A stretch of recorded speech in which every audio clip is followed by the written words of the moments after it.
welcome back to my corner of the internet. I'm Shannon, and today we are doing another reading vlog very quickly after our last reading vlog, but I just had to read this and I wanted to share it with you. I wanted to share the experience of reading it with you. If you noticed a few weeks ago on my channel, I posted a spoiler-free review of a book called On the Savage Side by Tiffany McDaniel. I was affected by this book in ways that I had not anticipated. Broke my heart, tore me in two, just devastated, but in the most beautiful way. So, and actually after that, the author reached out, we communicated a little bit, and it was just wonderful. It was absolutely wonderful. So, how much I loved that book, I knew I instantly wanted to dive into her back catalog. So I started with this one. It just came in the mail like 2 minutes ago, and that's Betty by Tiffany McDaniel. I've heard so many people talk about this, and Tiffany mentioned that it's based or inspired by her mom's life, and I'm very excited for us to read this together. Now, I don't know, for reading vlogs, I'm still kind of new to them, so if there's going to be spoilers, I will give you advance warning. I will not surprise you with a spoiler, so we're just going to see where it takes us and where it goes. I can't wait to read it. Then after that, I'm going to get her second book, I believe, The Summer That Melted Everything, and I just can't wait to see what she puts out in the future. She's quickly become a favorite author. So let's get this vlog started. In a little bit, there's going to be a montage, a music montage from, I went into Edmonton for the weekend to visit my daughter. And my nephew came along and we had a great time. And then I'm also, at the end of that montage, keep your eye out, I'm going to add a little clip of Ed. He's involved in local community theater here, and they recently did their production, yesterday actually, they did a production of a play called Check Please, and so I'm going to just put a little clip in so you can see him in action. It's very fun. So let's get this vlog on the road. Alright, hi there guys. I thought we would just hop on into this vlog now. I'm out running a few errands. I had to come get some dog food and a few other things, and then when I'm on the way home, I'm going to get a coffee from Tim's. And then we're going to get into this vlog. But this weekend should be fun. My mom and my nephew and I are going to Edmonton, to the city, to visit my daughter at her university, so that'll be good. And maybe we'll do some shopping. And then throughout this vlog, I've got two fun things to share with you guys. Two things that were sent to me from two different companies, so that's exciting. So we'll get to that all in good time. All right, I'm home now. If you guys have a Tim Hortons near you, you have to try these. It's their vanilla and coconut infused cold brew, and it's so good. Oh, lunch is ready.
Guys, I just wanted to show you the goodie I found when I was at the bookstore in the city. This is a beautiful special edition copy of Persuasion by Jane Austen.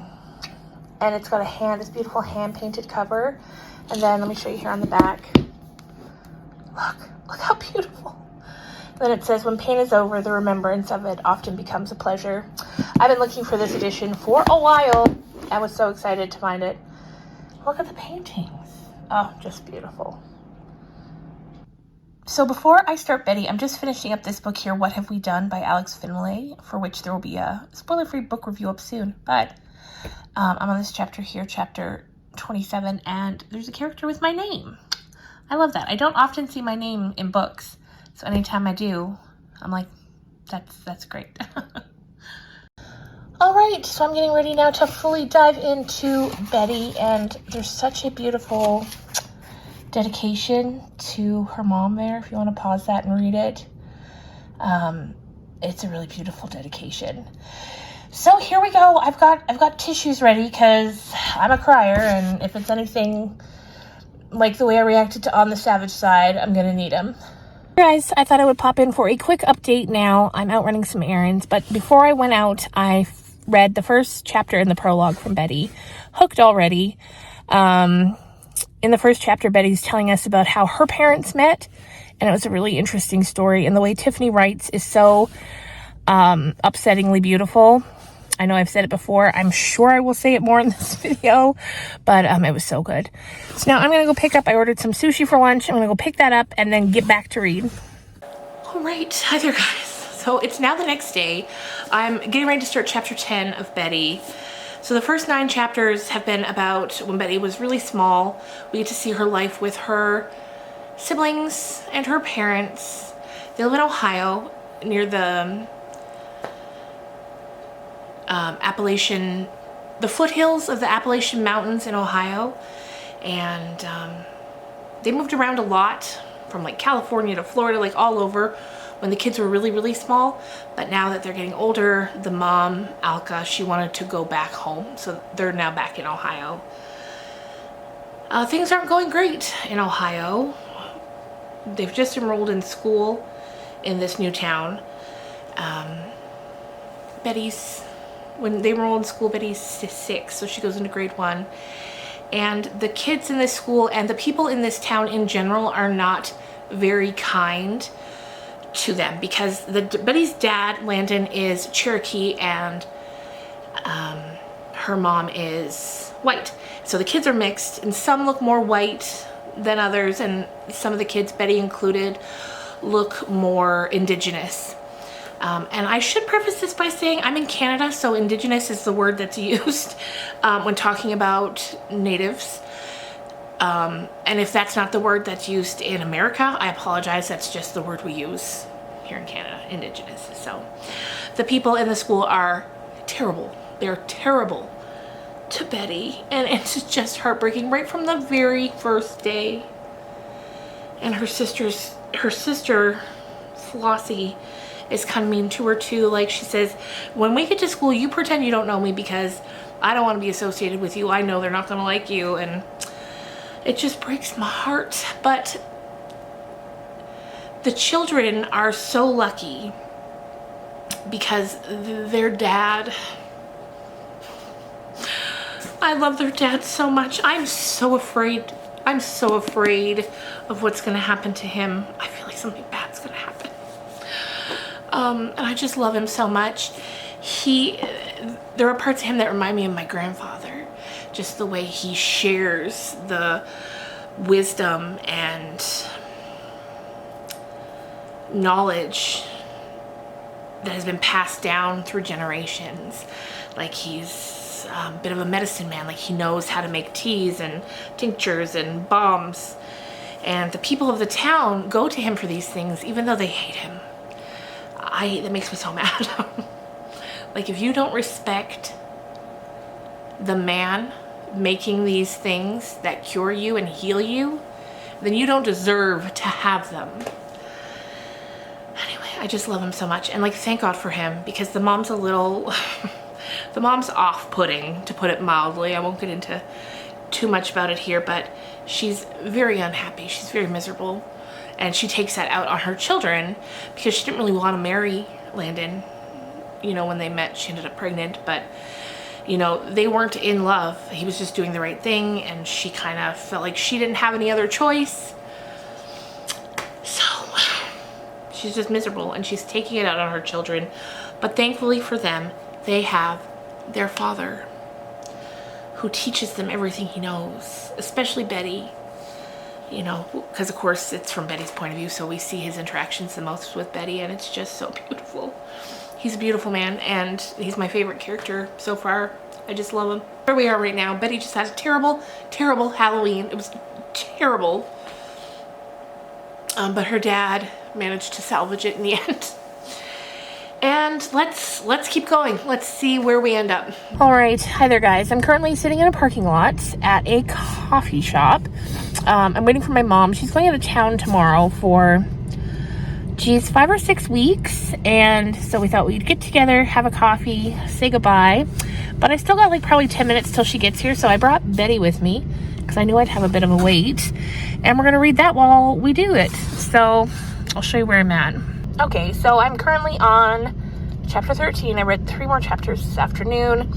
That's all I'm going to say about that for now. It's so good. It's so good. Highly recommend already. But yeah, we'll talk more about it soon. Hi. So it's the next day yet again. It's Wednesday, March 1st now. I am headed to the dentist. I've got bad dental anxiety, but I'm so excited to get this done. I had a big filling come out of my tooth, and I've been trying to hide it as best I can on camera. And today I will be able to stop doing that. So very excited about that, but also terrified, but that's okay. I got a ton of reading done since we last spoke. I'm on chapter 28 now. Whew, we got a lot to catch up on. So when I get home, I will sit down and we'll have a little talk about Betty. Hi guys, it's Editing Shannon here. I wanted to put in a little note because the next clip's going to be a bit of a tone change. While I was filming this vlog, I got sent a package from a company just to review. It's not sponsored or anything. Just to review, and if I liked it, share it with you guys. So I'm going to be sharing that now.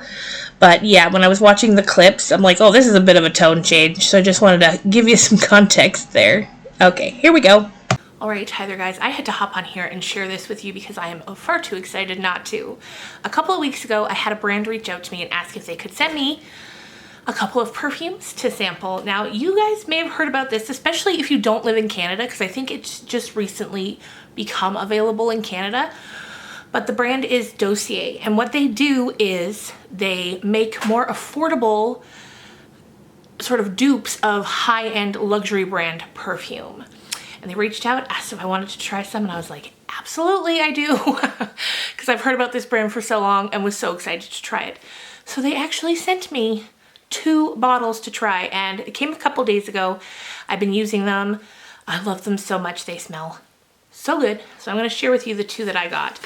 So the first one here, first of all, they come in these really cute little boxes. And then when you open it up like this, you can see the, like, it's just really nice packaging. Then on top there's a little paper that tells you about the perfume, and then it comes like this. Beautiful. So the first one is Floral Marshmallow. This one is my favorite of the 2. I've been wearing it every day.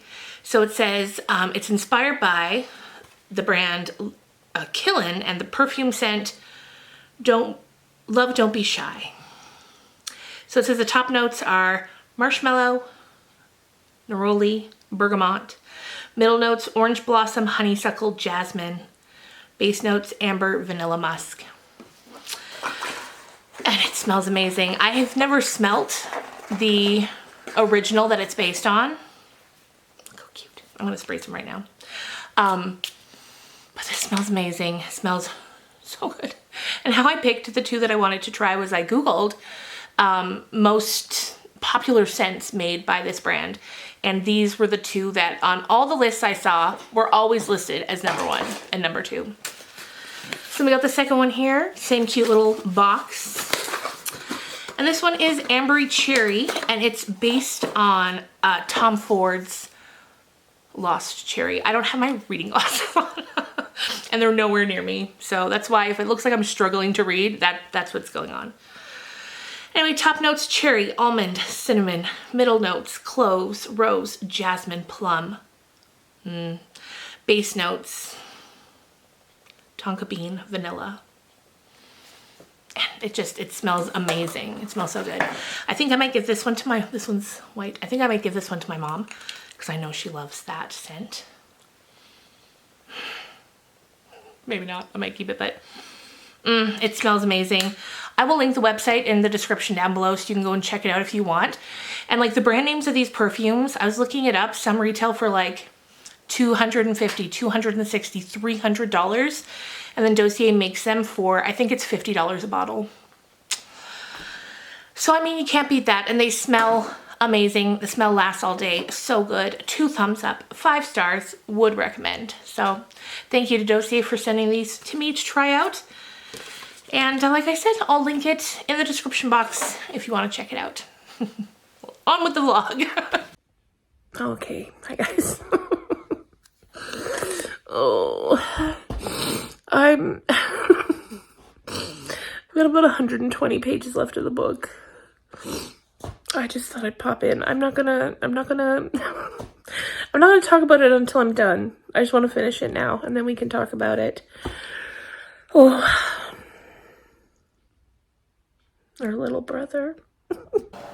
Okay, well, I just finished Betty. Probably 15 minutes ago. I don't even know what to tell you at this point. I know at the beginning I worried there might be spoilers, but I don't think there's going to be any spoilers here. I want you all to go and read it. So, I guess I'll just say that, I'm like, oh, all of the energy has been drained from me from reading the end of that. It's a heartbreakingly beautiful story about a family full of flawed, hurt, wonderful people. It's their story from when Betty's parents met up until Betty's like a young woman, late teens, early 20s. I'm thinking late teens. And it's these characters are going to stay with me forever, I'm sure, which is the same way I felt when I finished On the Savage Side, which if you haven't seen that spoiler-free book review, please go and check that out too on my channel. It should only be a handful of videos back. We have the mom and dad, Alka and Landon. Landon is...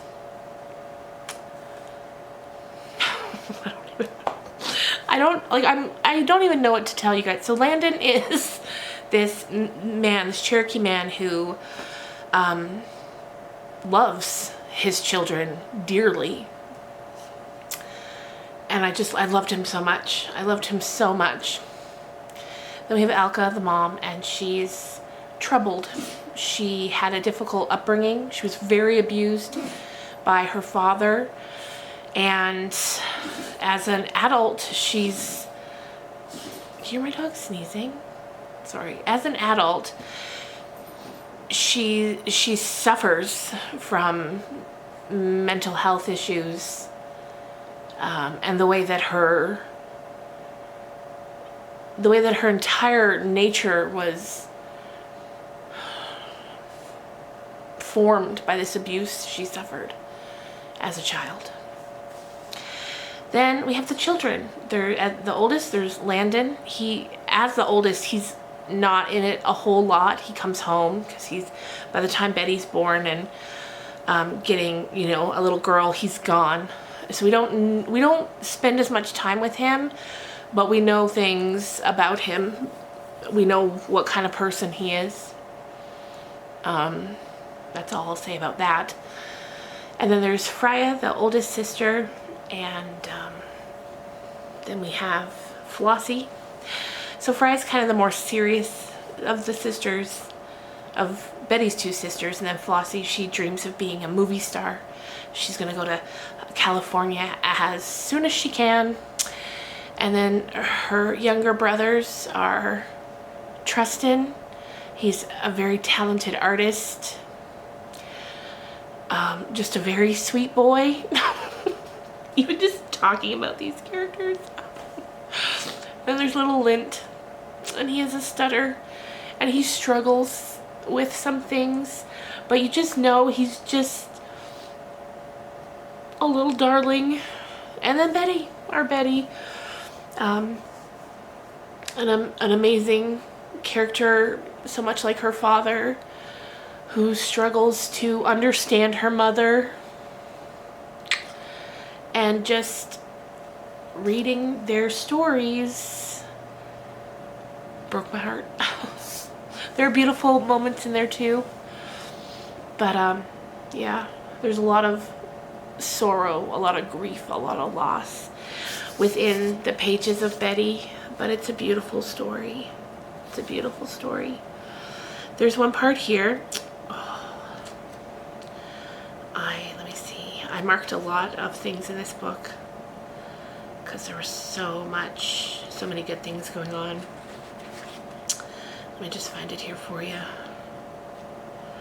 It's the way Betty describes her father at one point. I was just like, this is beautiful. Okay. So she needed my glasses. Okay. So she describes her father like this. Certain things about my father were beginning to chip away from me. When I had read the books I'd checked out over the years from the library, I used to think, like the stories I encountered, that my father had been born from the minds of writers. I believed the great creator had flown these writers on the backs of thunderbirds to the moon and told them to write me a father. Writers like Mary Shelley, who wrote my father to have a Gothic understanding of the tenderness of all monsters. It was Agatha Christie who created the mystery within my father, and Edgar Allan Poe who gave darkness to him in ways that lifted him to the flight of the raven. William Shakespeare wrote my father a Romeo heart. At the same time, Susan Fenimore Cooper composed him to have sympathy towards nature and a longing for paradise to be regained. Emily Dickinson shared her poet self, so my father would know the most sacred text of mankind is in the way we do and do not rhyme. Leaving John Steinbeck to give my father a compass in his mind so he would always appreciate he was east of Eden and a little south of heaven. Not to be left out, Sophia Alice Callahan made sure there was a part of my father that would always remain a child of the forest, while Louisa May Alcott penned the loyalty and hope within his soul. It was Theodore Dreiser who was left the task of writing my father the destiny of being an American tragedy. Only after Shirley Jackson prepared my father for the horrors of that very thing. As for my father's imagination, I believed God had stepped on Dad's mind. It was Steinbeck's fault, he having dropped my father's mind in the first place, which gave God the opportunity to step on it, leaving behind a small dent in the print of his foot. Who wouldn't have an imagination like my father's, with God's footprint on their mind? More and more, though, this fantasy was fading, and I was starting to see the flesh and bone of my father. Tiffany, what are you doing to me? There are so many pages that I've highlighted and marked down because they're so beautiful. Tiffany's writing is out of this world. Out of this world. Please read this. Read On the Savage Side, and hopefully soon I'll be able to get a copy of The Summer That Melted Everything. I can't wait to read that too. She's just a fantastic writer, and this book will just break you open in ways you're not expecting. At least that's what it did for me. So thank you guys so much for watching. I always appreciate you spending a bit of your day with me, and I hope you guys have a great day, and I will see you all again real soon. Bye.